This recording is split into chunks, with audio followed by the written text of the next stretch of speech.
This is the Identity Shockwave Podcast, where we explore the journey of self-discovery and the many layers of who we are as we ride this wave called life. 4 questions, real people, endless exploration. I'm your host, Lori Vaitzig. Hey, you made it! Welcome to the Identity Shockwave Podcast, where we explore all things identity and self-discovery. My name's Lori, and I'm so stoked that you're here. And again, if you like what you hear, please subscribe, like, comment, 5 stars, all that stuff. I hate saying it, but thank you. I appreciate it. So to start things off this week, a little bit about me and my past. Well, it's kind of my current, but especially in my past. It's about music. Music used to be my everything. It was my life. It was my social scene. It was my creativity. It was everything. Not to mention trying to make a career out of it time and time again, but that's a whole other story. I started playing saxophone when I was young in elementary school, and I played all through high school. I was even in some bands after in college, and it just meant the world to me. It's how I met a lot, if not all, of my current friends. And moving to Los Angeles kind of changed things. I don't know if it's something with age or this city in particular, but seeing music isn't the same as it was in New York, where you could just pop into anywhere and see live music, or where I was surrounded by musicians constantly and hearing their new projects or getting turned on to other new projects. And again, I don't know if it's like an age thing, but I'm just not hearing new stuff as often as I used to. And it kind of bums me out. But also, I mean, that's part of life. You grow out of things, you evolve with things. And not to say that music isn't important to me. It is. It's just not the same level of important that it used to be. But with my guest today, he kind of like reinvigorated me. I hadn't heard of his band before our mutual friend linked us together. And it just kind of sparked a fire inside of me again. I was excited. I hadn't heard like new music in a long time. And his stuff is really fun. And to hear about the scene here in Los Angeles from a different perspective, from a musician's perspective, was really interesting. You know, it's not so easy being a creative in any field, really. But this guy and this band just is giving me life again. And it makes me so excited. They're fun, they're energetic, they're different. They're different. I feel like you don't get a lot of different these days. And that feels special to me, you know? And again, maybe I'm just not looking in the right places. I don't know. But for right now, I'm excited. I feel good about music again. And I am going to see this band live. They have a show on May 4th at Alex's Bar in Long Beach, California, not Long Island. I know there's a Long Beach there too, but no, it's here. So you might already be able to tell, but this is going to be a very music-focused episode. If you like music, if you're a musician yourself, we talk about venues back in Brooklyn because you know me, I can sniff out an East Coaster when I see one. We talk about the state of things here in Los Angeles, where he envisions his band going, and just about life stuff, you know? He's a really cool guy. I'm excited for you to get to know him. Here he is, Harry Katz. All right, Harry Katz, welcome to the pod. Thank you so much for taking some time out of your day. Oh, thank you for having me. Such a pleasure. Yeah, for sure. I'm really, really excited to get to know you today, and I think we'll have a lot of weird mutual New York connections. But to get right into it, if you could boil it down to a few words, how would you introduce yourself? Do you have an elevator pitch? I'm Harry Katz from Harry Katz and the Pistachios. We're a 10-piece rock and roll band making original music that makes you feel like you're at home. Right on. Oh, I love that. Yeah, I was listening to your new single, Starving, and I was just listening to some of your music, and man, it's fun.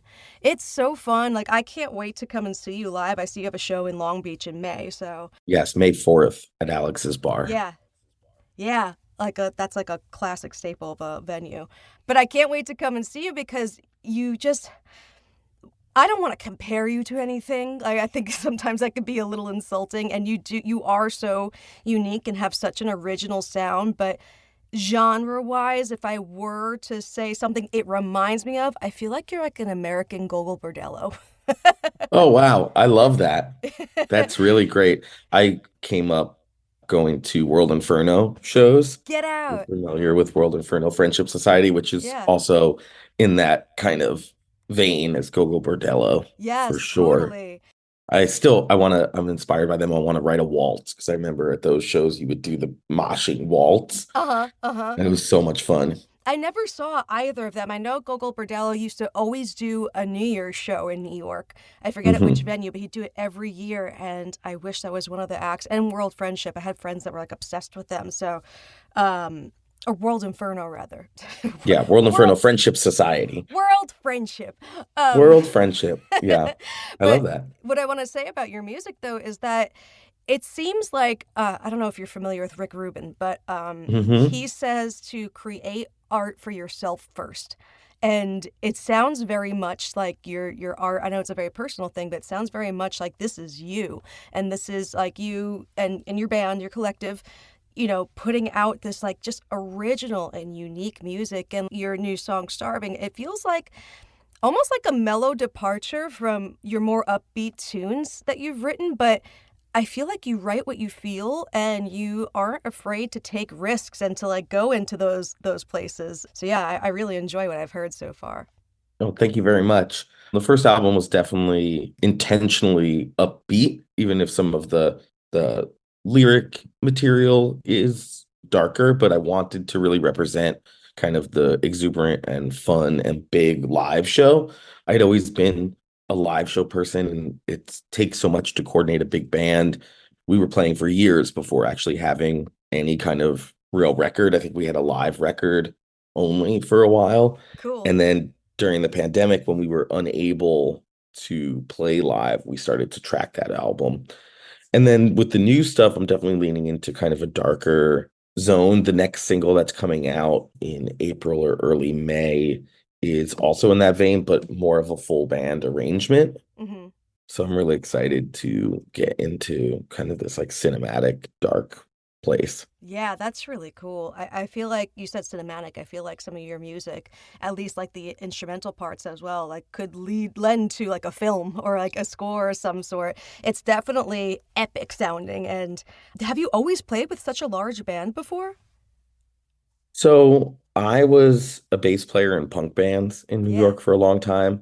And then I started doing the very original version of the Pistachios was me on a guitar, a trombone player, and a drummer. So in its DNA is a horn section. So in my mind, I always imagined kind of that full band. And so we would do it kind of off the cuff. Somebody would be mentioning a gig and I'd say, okay, I'll do that gig. And then I'd put together an 8-piece band for that. We would do this one off. And we would do that like every 6 months or so. Like it was really not a regular thing.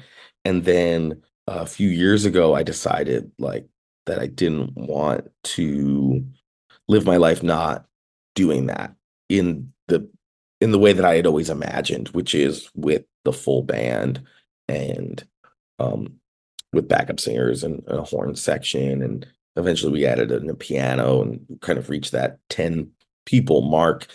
And so we've been doing that in LA in a very uncompromised way. And I think part of it is like I don't feel like I need to have that size band forever to be the Pistachios. I just feel like I wanted to create a context that all of our other music would exist in. And so it's funny, we'll do some acoustic things or stripped down things, and people really connect with it.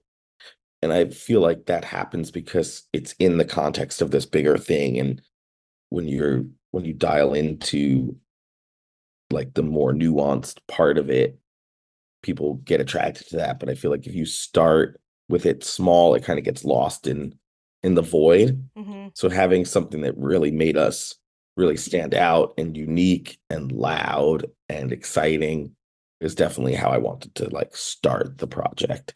And it's been so rewarding actually following through with that to its fullest extent. Right on. Yeah, well, it's definitely all of those things. Again, I'm excited to see you live. And from my roots, I come from the ska and punk scene in Long Island. So I'm like, horns, yes. And I used to play with ska bands as well. I used to play alto saxophone. Um, Awesome. Although I was ripped on for playing alto and not tenor, and eventually I got a tenor, and it was kind of like a piece of shit. I still have it, but it's like I don't know. I'm little, and I feel like some of my breath capacity was hard to play tenor, but never really got the hang of it. But I'm an alto girl. I don't care. You can come for me. I don't care. Do it. That's actually an alto on Starving. Is Oh, right it sounds on. like a trumpet, but the that's Yeah. actually an alto. So Oh, you win. cool. Nice. Yep. See, alto But always we have wins. a few kind of ska numbers that we're working into the set. I have a new song that we're gonna record and release this summer that I call like a Danny Elfman ska. It's like a little spooky Yes. ska, but Yes. it's a lot of fun. You can't help it if you're playing with horns and suits. You kind of have to dabble. Yeah, you got to do that upbeat, man. Oh, I love that. And you mentioned being in the punk scene in New York, and I remember one of your videos that you post because you've been doing this storytelling thing on your Instagram, which I really love, and I hope we can hear some of those stories today. But you mentioned C Lab in Bushwick, and my friend Hmm. Dan Mullet used to book shows there. I believe he lived there actually, and Wow. I'm trying to remember. I mean, I was we. around for the whole time it was there. I'm sure I'd recognize his face. I'm sorry, Dan. I don't remember your name off the top of my head. I forget. I moved to Brooklyn in 2009. So it was before the C Lab. C Lab was before my time in Brooklyn, but all Hmm. my friends, I was friends with, I don't know if you knew any of the bands ASOB or Bomb the Music Industry. Yeah, of course, bomb the music industry. Yeah, so Yeah. I that's think my crew. oh, very cool. Yeah. That's awesome. Yeah, so I feel like through Yeah. that and through like the Long Island scene, I'm sure we've crossed paths at some Yeah, point. that's wild that you know C Lab. That's a pretty deep cut. Isn't That it? is a deep Yeah. cut. Because I lived next door to that place. Me and my friend Jeremy Hammond, who was part of that crew, and two other folks. We moved into that building first, and then the people moved in, like the C Lab folks moved in next door. Oh, okay. And then we were there, and then things got really funny with the landlords, and the building got sold, and we got paid to move out and all this crazy stuff. And then I had been traveling around, and I came back to the city, and I didn't have a place. And so for 2 months they let me live. I think September and October I lived in a tent in the backyard. I remember it had an air mattress, but it couldn't fit in the tent, so it was just an air mattress with a tent on top. Oh. And I made my own flag. I had a little flag that I put up, and then I would help out at the shows, and that's where the Pistachios started. And then I had told that story about kind of giving out joints to people. I would, just give out joints, and there was this one older dude, and he was like, "Oh, that's super cool, man. You should come hang out down, on Halsey with us." And I eventually did, and then they let me crash there for a while, and then that's where the Pistachios name came. And then I ended up moving in there. So it was through those parties that I found my next place to live. Oh, right on. Yeah. I I too got paid to move out of my apartment, and that's why I'm here in Los Angeles now. Wow, Yeah. nice. Yeah, it was kind of one of those things like, they offered me some money and I was about to be like, "Deal." And my brother's like, "No, no, no, no, no. They got money. You should negotiate with them." So I got enough Hmm. money that I could buy a car and uproot my life and move out to Los Angeles, and this was going on 4 Wow. years now. So, yeah. We were trying to get away from some folks in the neighborhood that were not so friendly to us anymore. And we took the first offer and moved out. And then the last night we were there, we were like taking shifts, staying up to make sure nobody broke in the last night. We all fell asleep at 4 in the morning. And these two guys came in and threw paint over everything and then stole my bass. And I lost a bass that Oh. way. Really, a bass that I had for a long time. Ugh. And that was a real bummer. Yeah, yeah, But that is a but we bummer. got out safely, and then so it was all okay. Man, Brooklyn was such a wild, wild place. But I want to get to know you a little bit more, your identity, maybe how your identity relates to your music, But I know that you've had again, you have many stories, you've had many travels, but was there ever a decision that you made that completely changed the trajectory of your life? It's funny, I have an old friend of mine who I played in a band with in high school, and he comes out and visits and comes to Pistachio shows every so often. And we were kind of talking about that. And I feel like when you get to a certain age, there's not like one moment that changes the trajectory. There's all these inflection points, right? I'm married. I got married in the pandemic. And that's a huge inflection point, and that's one of them where it's like this changes the trajectory of my life, but I don't look at it like that way. Like I'm not like, oh, I wonder what the other path would be. And I feel like that kind of taking your life into your own hands, it's like, of course, like if I didn't hitchhike across the country when I was 18, would I have a different life? Probably. I probably would. If I had, I played in a punk band, and when I graduated college, I moved to California to start working in film instead of kind of doubling down on that band. And, eventually I got together with that guy, and he thanked me because I was like, hey, I feel bad. Like we could have like really doubled down on it and like did that. We had some momentum and things were really going on for us. And I kind of just up and left. And that was kind of my MO with that band a lot. I kind of was in and out as I pleased. Mm. I was not a great, reliable band member. So that's why I cut all my band members so much slack, because any shenanigans they're up to, I've done myself with other bands. Yeah. But I was hanging out with him, and he was like, no, don't apologize. Actually, I want to thank you. Like the identity I have now, he's a PhD philosophy student. He's a philosopher, and he's like, this is my path and this is what I want to be doing, you know. So that kind of dispelled one of the few like regrets in my life, these inflection points. So I think there's so much, like anything, can take you in these different directions. Yeah. That's really cool. When I ask this question, I think about the person that I'm asking, but you don't really think about the ripple effect or the shockwave of Mm. how those decisions affect other people, and what a beautiful thing that was for your friend that now they're, this like accomplished person, they have their PhD, and this whole time you're like, "Oh fuck, I wish I didn't like screw that guy over," but you really didn't. And that's beautiful. Hmm. Yeah. So I want to talk about your punk past a little bit. And do you feel that, when I think about punk now, I don't just think about the music itself, but I think about the philosophies and the ideologies. And like, I think part of your music now is punk rock in a way, because you're taking chances, you're going against the norm, you're doing something different. But do your old like punk roots ever, like, do you still feel that within yourself and your identity, or is it just like different and maybe more mature at this point? There's definitely some elements of that in everything you do, and the kind of, DIY ethic to doing it.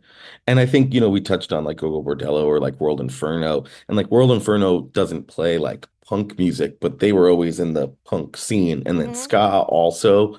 And so I think you really hit the nail on the head that kind of being brave enough to just do our own thing, I think is really punk. I think a lot of, and I feel the pressures to like, I call it genre down, like these bands that are like in a very kind of specific genre. Mm-hmm. And I love it. I'm actually a huge fan of stuff like that, like all the 60s mod stuff, like all the garage rock stuff. Mm-hmm. But there's something for me, like creatively, where what comes out of me, it's not just that kind of traditional stuff. And I'm always like, oh, would I be able to like connect with certain promoters more? Or like, would I, sometimes I feel like the pistachios, because it's hard to define, it kind of misses certain people. Mm-hmm. But I just think that you have to be yourself. And I think there's something that drives me to like kind of to push at the edges of things and to include other influences.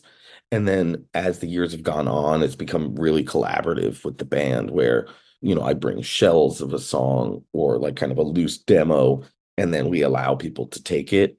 My drummer, Nick Krinko, I love him very dearly. His influences are very different than me. I think as time has gone on, I've enjoyed Steely Dan more. But I think if you had asked me 5 years ago how I felt about Steely Dan, I would not say such nice things. Yeah, that's a tough one.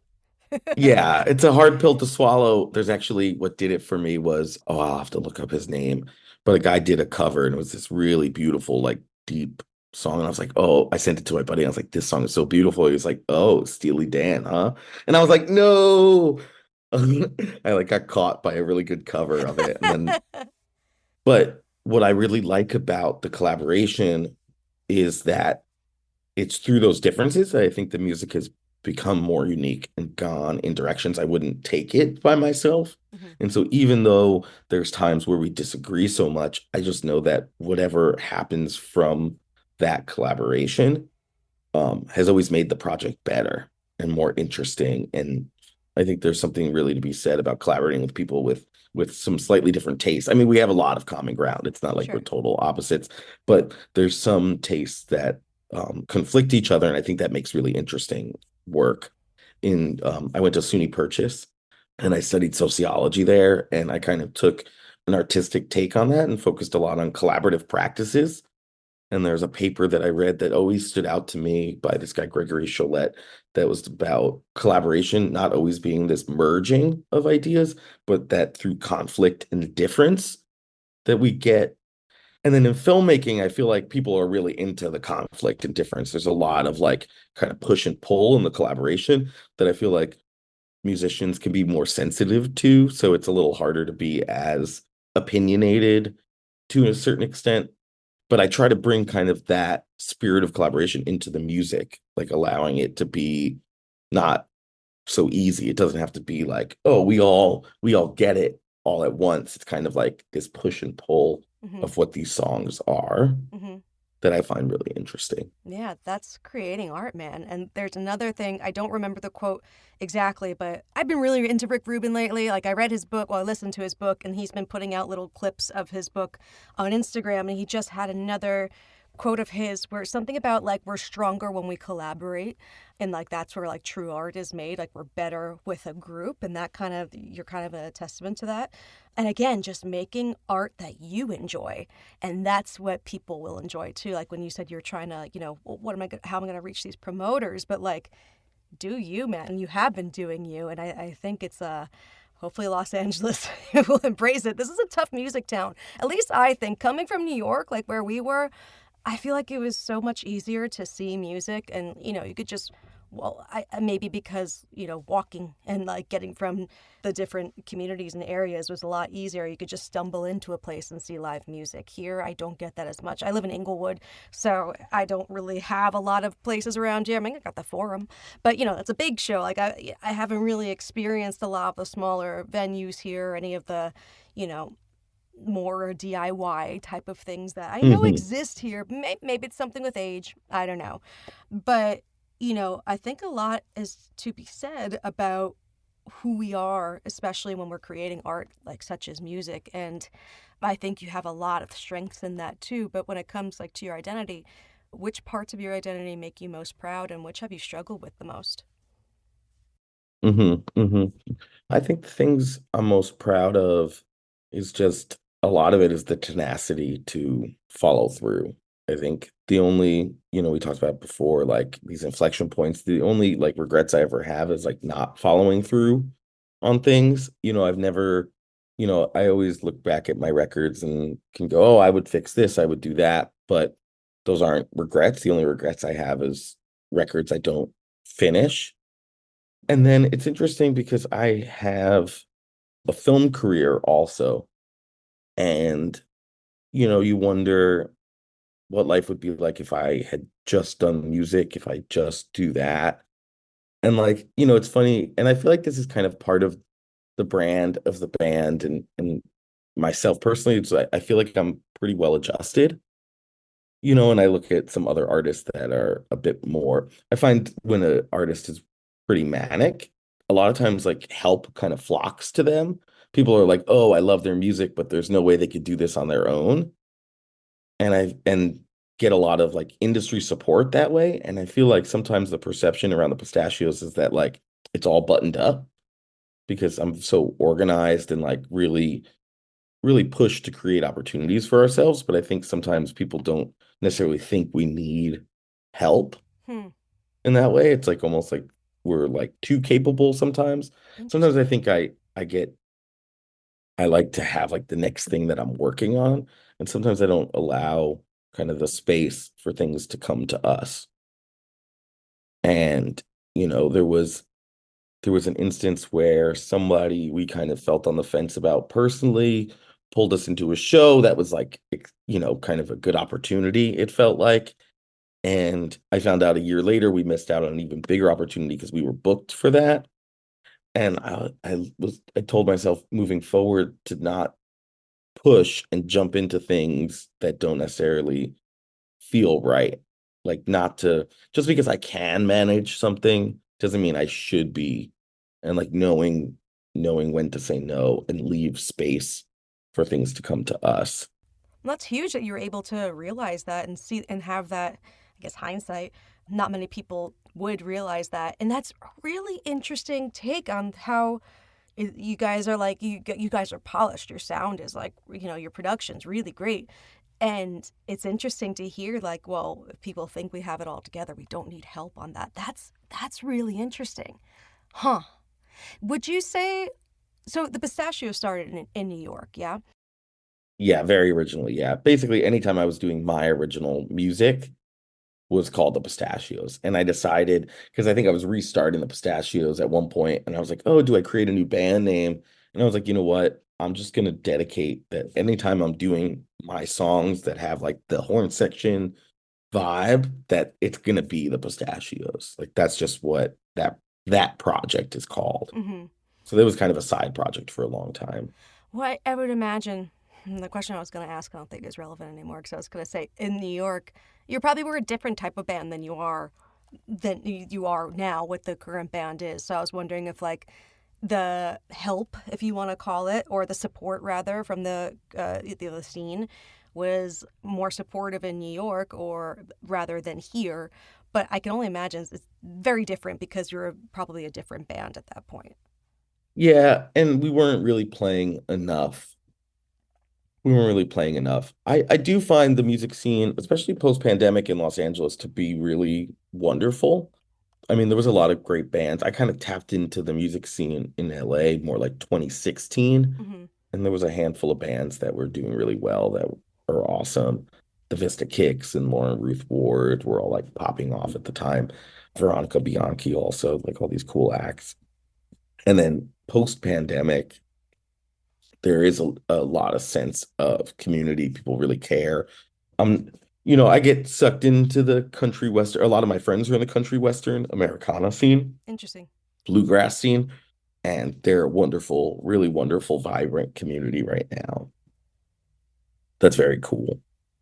Hearing that gives me life because I feel like such an old person now because I feel like I only see the same shows. I feel like I only go see Jeff Rosenstock, who's in Bomb the Music Industry, Yeah, Murder by Death, and I feel like I only go and see like certain bands, and I haven't really tried to explore the actual local scene. I guess maybe because I don't really have many friends out here. At first, when I moved here, I was big in the reggae scene, and so there's a lot happening in East LA, and I had friends there that were playing a lot at Dub Club. Have you ever been to that or heard of that? yeah. Yeah. So I Hmm. used to go to shows there, but I too got married, and life took me to the West Side, to Venice, and there isn't as much music over here, and It's LA is so it's very difficult to go from the west side to the east side for shows all the time. I mean, I live in Hollywood and I have a hard time making it out to shows. yeah. So I can't even imagine for being on the west side. It's tough. Yeah, I mean, there is a venue out here now on Lincoln Boulevard in Venice called the Venice West. Yeah, we played the Venice West. Oh, It's a you great have? venue. Okay, cool. I Yeah. haven't been there yet, but I hear there are great shows that come through. A lot of reggae goes through there too, so I've just been meaning to get to a show there. Yeah, that's a really great venue. Very Cool. cool spot. So I want to hear a little bit more about how you decided to pick up and hitchhike across the country at 18 years old. What possessed you to do that? Possessed is a good word for it. Um, I mean, the silly kind of honest way is that we threw a really great party and I'm sure it's true in Long Island too. After every good party or punk show, you end up at the diner. Yep. Oh yeah. Um, and I didn't want to end up at the diner again. I was like, this party was too good. I don't want to just end it at the diner. Like that's what every single time, like feel like I'm living in this loop. And I was like, let's go to California instead. I feel like there's a And song there, ended at the mhm, diner. yeah, for sure, a ska song. Yeah. And so the friends I was with, they were like, okay, let's do it. And it was kind of like a bluff. And then it got very real because we we had a friend who had like a VW bus Mhm. that the plan was to drive to California. We were going to leave like it was like a week before spring break or something, or a week after. We were just going to go for 2 weeks and come back. And then the next day she was like, I can't really do this. And we were like, no, but we're really going to do this. And we like in in town, they were building in this old bank, they were building an art gallery. And we used to break in there to like hang out and smoke weed. Mhm. And so we broke in there and we like slept there for a couple days until we found a ride out of town. And then we got to Phil, a friend of ours gave us a ride to Philly, Mhm. and we all called our folks and was like, hey, we'll be back in a few weeks. And they were like, what the fuck are you talking about? You can't do that. We were like, we're already gone. Like, Oh you no. know, and we started, we just decided to follow through. It's that follow through. We just decided to follow through and go all the way with it. I don't know. I had read a lot of books and was really into the beatniks and, the idea of just being able to feel free and in the moment just go somewhere. And I kind of ignored all the obvious reasons not to Mhm. and just went for it. That's that's so cool. I couldn't imagine doing that at that age. I would like to think, my younger self probably thought I was badass enough that I could. But I remember I used to do merch on tour for bands, and I remember the first one I did. I graduated college. I went to Five Towns College in Long Island, if you've ever heard of it. Hmm. I graduated a year after I was supposed to in 2008, and I went on tour with this band, and we were supposed to go out for like a month or two. My mom's like, "What do you mean tour? What is tour? What are you doing? Why are you going? Who are these people?" Like, and I had to like explain it all to my family. And we lasted 2 weeks. The furthest we got was Chicago, and everything fell apart. We were fighting. Well, the band was fighting. I was there, and no one was getting along. And shows weren't doing well. And we were out of money. So, after 2 weeks, which should have been, over a month, we ended up coming back. And it's funny too, because when I moved out here, I drove from Long Island and Brooklyn out here. We took about 5 days, me and my best friend. And I felt like the further I got, like the more anxious I got. I'm like, I'm this far away from New York. Now I'm even further from New York. And I could like literally feel it behind me. And it just like, it kind of shook me because well, I guess moving is different than just like touring and traveling, because I felt like, well, there's no turning back now. Like this is where I'm going. This is where I'm heading. Well, I have the second trip I took across the country where I ended up hitchhiking back was also '08. And I remember I got in the car and it was the original drummer of the Pistachios and a guy that had been my roommate on and off for a long time, and then a woman I had dated. And we got in the car and I realized they all had like something to do in California. mhm. And I kind of realized I was like, oh, I was just kind of thinking of this as a road trip. And I realized everyone I was with was moving there. Hmm. And it wasn't until I was in the car. I remember we met up. I must have been in Manhattan. They picked us up and we got in the car. And I was like, oh, I guess I'm moving to California. And I didn't at the time. I got to California and then was like, oh, I don't have anything to do here and any money. So I guess I'm going to go back now. But it is a weird feeling to feel like you're moving. It's a big change. Yeah, especially, I was a lifelong New Yorker and I was a very hardened New Yorker and I was like, fuck Hmm. LA, fuck California. And I'd never been there. And then I toured and I came here. I was like, oh, this is actually kind of nice. I think You're I like, oh, can. this is relaxing. This Yeah. is Yeah. I'm like, wow, but why is everyone smiling at me? What do you want? Like, it took a I long think time. my first month in LA, I had made some friends and we were walking. I remember this story because we were walking to go get gum from a convenience store, like something like so unimportant. Mhm. And we were standing at the stoplight at the corner, and I was like, okay, let's go down the block here and then we'll turn left there. And my friend looked at me and he goes, why? I was like, I don't know, to keep walking, it's like in New York, you just go wherever the lights Yeah. take you. And he was like, what's the rush? And I was like thinking, I was like, oh, I don't really I guess there is no like we're going to buy gum. Like there is no rush. And that was like the first time in my life I was like at the stoplight and I was like, okay, I could just wait here, Oh you know? man, I mean, I still very much I have a hard time with my identity when it comes to living here because I still very much am holding on to my New York roots. Like, no, I'm still very New York. No, you guys, I haven't changed. I'm still the same. I still feel like I have something to prove. And I will say that California has softened me, but probably in all the ways that I needed it to.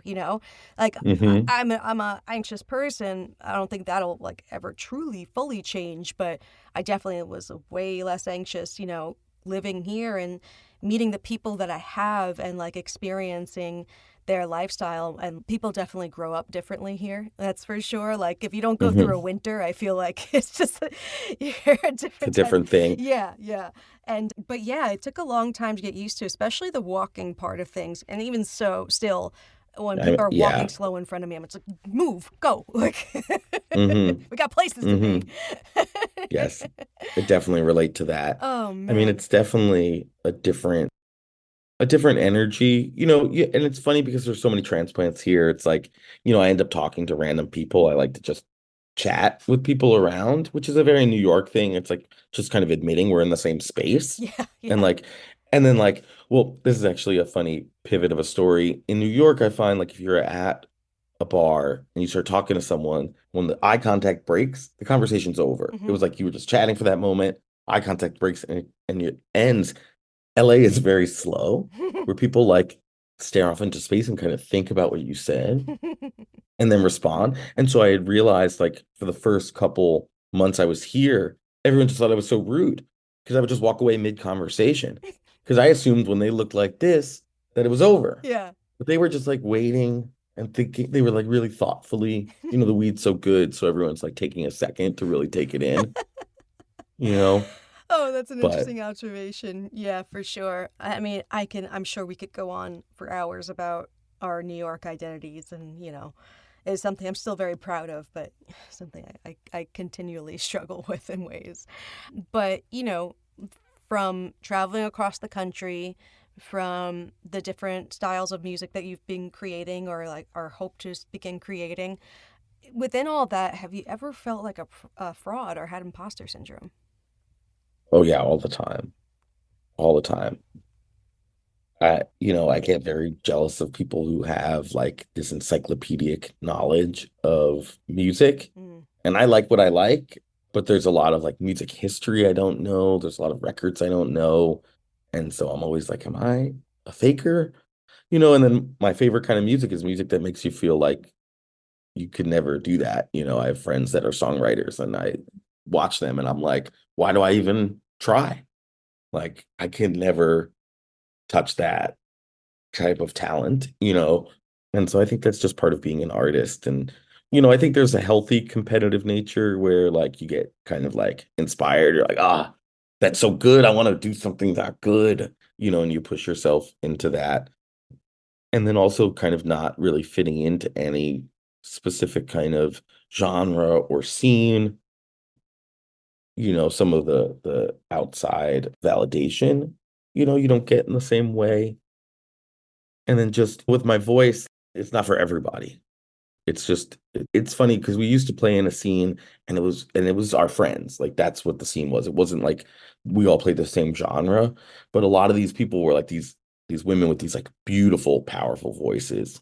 And I realized like we would play these great shows with them and the audience would love it, but it wouldn't translate to people becoming deeper fans or getting into our music because if you're out there and your favorite thing is like powerhouse, power pop, female singers, then my voice might not resonate with you. And so kind of finding our home, finding where people understand us, where there's less obstacles in people's way to really connect with us. And so like we've been kind of strategically like, going back to the punk scenes. The punk scenes, they love creativity and my voice fits in that world and people understand it. And so they can get what I'm saying deeper. It doesn't hold people back from that. And so I think you struggle with when you want to be totally yourself, and not try to fit in, then you feel sometimes it's hard to feel like you don't fit in, you know? And I've learned a lot of it is like, I think we all feel so much of that. And then you remember Jeffrey Lewis, Jeffrey Lewis. Um, he's one of my favorite songwriters, a New York songwriter, but he's got his song about Will Olden, who's the Bonnie Prince Jr., I think is the guy's name. He's a pretty famous like indie rock guy. Um, but he's got this song about riding the train, going to remaster an old album and running into this guy that he thinks is famous. And at the end of the song, he grabs him and he's like, you have like a little bit of indie rock fame. Like, is this even worth it? And he's like, but do you look at Bob Dylan and think that you're useless? And Dylan looked at Camus and Camus looked at, Milton, and like everyone just kind of looks back and goes, "Ah, I'm a total fraud." And so I think if you kind of have to push those voices out. Like I say, it's like I still get nervous before performing. I'm just better at kind of plowing through. It's not that I've gotten less nervous, it's that I'm just better at plowing through and like recognizing. I watch like other people and try to like be aware of like how I'm perceiving them. And so that when I'm in that position, like I work really hard to make a lot of eye contact when I perform. I look at people and sometimes I don't want to. And then I'm like, oh, but then it's like, am I not connecting? But then I watch people and they like don't look at anybody and I love the performance. And I'm like, oh, like it's only when you're on that side that you create all these extra judgments and kind of trusting. It's a little bit of a trust of the audience that they're kind of just their own people. Everyone's kind of their own people. Yeah, you said a lot there, so I want to break it down. But what you just said about eye contact too, like eye contact is such a personal and can be intimate thing, and you don't get that a lot when you're watching bands, because I feel like they're just staring over you and performing, and like kind of like what you said, sometimes just trying to get through it or just muscling through it. But there are some bands that do that, and it does make you feel special when they actually look at you. One of my favorite bands and friends of mine are the Slackers. Great group. Yeah, and Love the Slackers. the trombone player, Glenn Pine, he will get up in front of the stage and he'll have his mic and he'll be looking at you and singing, and like that just makes it feel so special and so intimate, and like you're there and you're part of it. And so I feel like that is a great quality to have and to share with the audience, regardless of how you're feeling about it. And also with trying to fit in or finding your place, I was happy to hear you say you went back to the punk scene, because I feel like there are spaces that would allow or embrace your sound. Going back again to Bomb the Music Industry, but one of their members, a past member, Laura Stevenson, and she has her own band. She's a singer-songwriter, and she has this beautiful voice, and it's really just beautiful indie kind of folkish music. And the punk scene loves her. They love her because of her roots, but also because the music is great. So I'm glad that you're experimenting and, finding those different paths and those different audiences to resonate with, because I think it's important to, get yourself out of your comfort zone and to try and find who you never know who is going to be moved by your music. You know what I mean? And then I think part of it is also kind of doubling down when you do find it, right? Even if it's not kind of who you expected. Like we play with Tom Kinney and the High Seas. Tom Kinney is the voice of SpongeBob. Get out of here. Um, He has a and band. he's got a big 12-piece rock and roll band. And they're awesome, but it's a little bit of a novelty, Hmm. because he promotes it as the voice of SpongeBob, and they do all these covers of like old rock and roll. Cool. And we played with them, and their audience just embraced us so much. Like, really got what we were doing.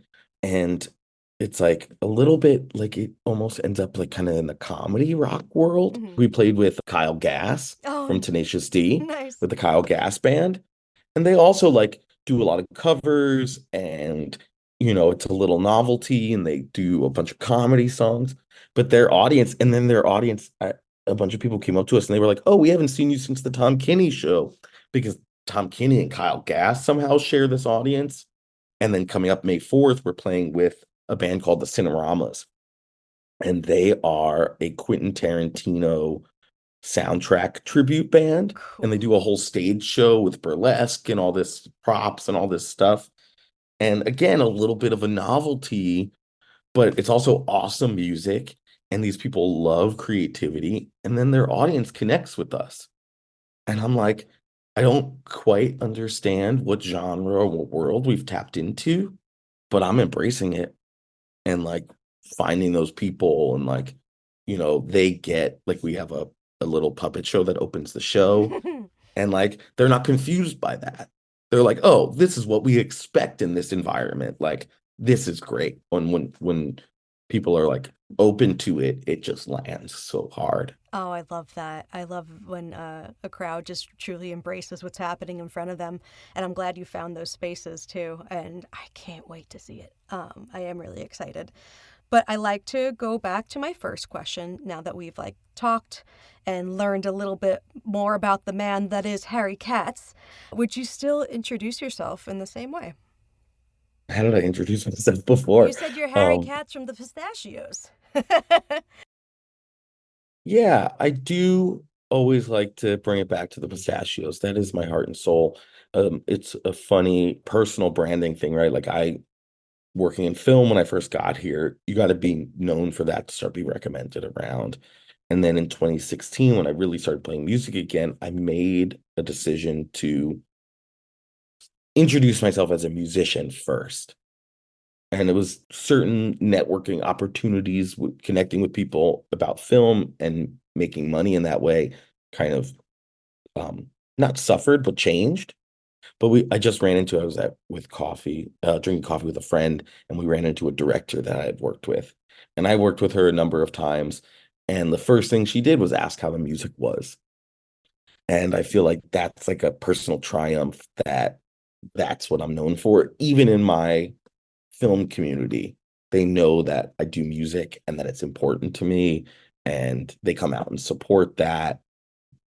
And another example is I worked with this director who we did a project that had a lot of names and a lot of models and all this stuff, and it was really good for my career. And she's like, she's very well known in the circles that she's in, and in Europe and stuff. It's a pretty prestigious kind of projects.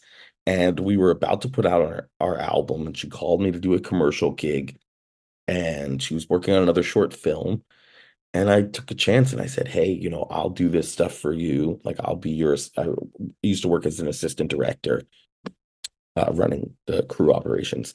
So I was like, I'll do that for you, but in exchange, you direct a music video for me. And I made it so like the concept was super simple. It was going to be just like a shot of me crying. Mhm.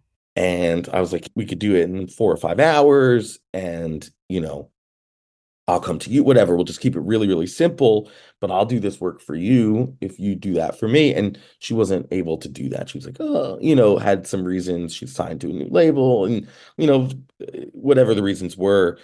But I kind of made that gamble, and I had to live up to my word. And so I passed on that job. I said, if you're not going to contribute to the music that I'm doing, then I can't put myself out there for the film stuff. And I don't get calls from her to assistant direct anymore because she probably doesn't see me in that light. And I felt really, I was like, oh, I missed out on this work. Why did I do that? But I realized I had to see myself as an artist, and I had to wager and go to one of the biggest artists that I know and say, hey, we have a relationship. You trust me with your art. I need you to know that I'm an artist and that this is what I'm doing. And even though like that didn't work out, it was a big turning point for me in how I value the music in my life. And so, yeah, I'm Harry Katz from Harry Katz and the Pistachios, Oh, big 10-piece rock and roll band. right on, man. There is something so powerful about hearing no's and where that can take you. And I feel like for you, it definitely went in a positive direction because it's just, solidifying not only for yourself, but for whoever you're interacting with that that's who you are. And that's how you want to be known and respected as. And as hard as it probably was for you, and I'm just sure, like, even telling that story, you're like, it brings up weird feelings, but like, Yeah. yeah, it's huge. It's huge. It's a huge growing step. That's a huge thing to, that's how we live and that's how we grow. And that's huge that Yep. you're able to do that. Yeah. Right. Life is how you spend your days, Mhm. and that's it. That's the whole thing. And so I try to spend mine making music. Man, I love that. Well, do you have any projects or shows, or this is the point when I'd love for you to plug away where people can find you and hear you and learn more? Great. You can look up anywhere Harry Katz and the Pistachios, HARRYKTZ and the Pistachios. We're playing Alex's Bar on May 4th with the Cineramas. We have a new song coming out. We're aiming for around Earth Day, but it'll probably be maybe a week after that. So we'll have a new song coming out. And our new song Starving is out everywhere that you listen to music. And it's definitely kind of in the storytelling vein of kind of some of the conversations we've had here. So that's what's going on with us. And then I'm doing a lot of storytelling online, telling a lot of old stories as a way to promote kind of this new music and getting people to know me and know the context in which it's all made. And we're working on kind of a larger project of that, kind of slowing down the storytelling and making more of a meal out of it. So keep your eyes and ears peeled for that. Nice. Yeah, everyone needs to follow you on Instagram because those stories are just gold. They're gold. And I'm so happy I got to talk to you today. Thank you so much. Thank you so much. This has been a real pleasure. You've been listening to the Identity Shockwave podcast, hosted by me, Lori Vaitzig. Catch us next time for a new episode with a different guest that is sure to keep the conversation interesting. A big thank you to Let Me Crazy for letting us use their music. I'll catch you later.